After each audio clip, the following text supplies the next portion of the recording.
जी तो सर जी, आज मेरे पास आपके लिए एक बहुत मुश्किल सवाल है।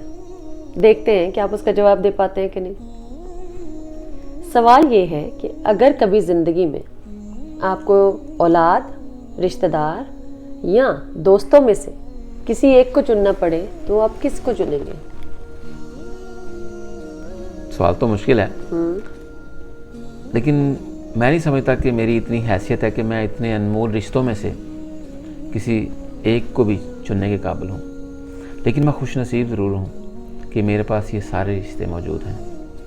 नेक औलाद भी है, अच्छे रिश्तेदार भी हैं और दोस्त भी हैं। लेकिन कभी ज़िंदगी में ऐसा वक्त आ जाता है कि औलाद वसीयत पूछती है, रिश्तेदार हैसियत पूछते हैं और दोस्त खैरियत पूछते हैं। लेकिन आप ये कैसे कह सकते हैं? क्या मतलब? आपके तो अपने एक दोस्त ने आपको इतना बड़ा धोखा दिया।